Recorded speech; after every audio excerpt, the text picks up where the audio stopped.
За кои онкологични заболявания е най-подходящо да се прилага? Така, на първо място пак продължавам с метастазите. Да, това е много ефективен метод за лечение на метастази, но те трябва да бъдат максимум до 3. Това са световни признатите стандарти и по правило не трябва да надхвърлят 3 см диаметър. Това е максимум, по който по стандарт се работи с този метод на лечение.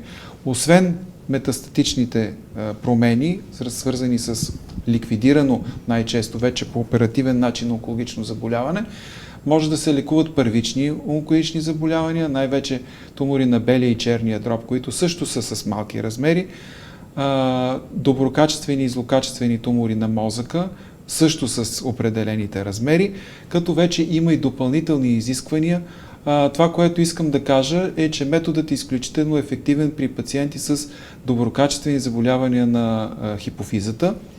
Това са пациенти, които, за да се задържа заболяването, получават едно сравнително скъпо лечение, което се взима на практика постоянно, докато с една такава процедура може пациентът или пациентката съответно да бъдат излекувани или да се постигне дългогодишна ремисия.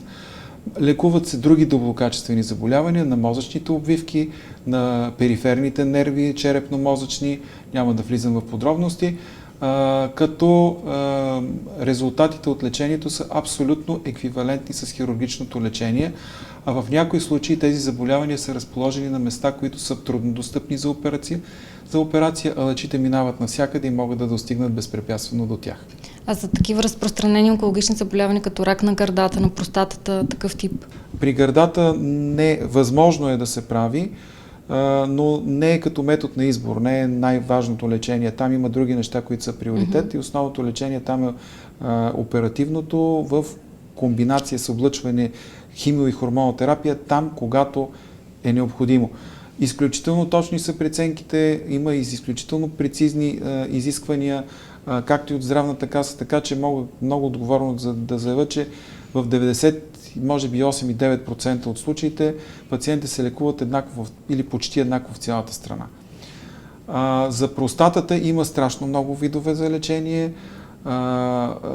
Там има много фактори, които влияят върху точната преценка, какво точно да се направи. Затова съветът ми към всички, които имат близки, които имат такова заболяване и които имат такова заболяване, стриктно да спазват решение на онкологичните комисии.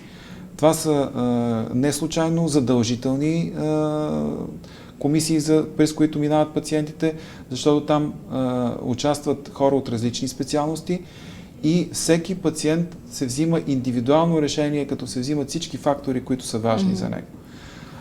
Просто да не се взима решение от съветите само на един специалист.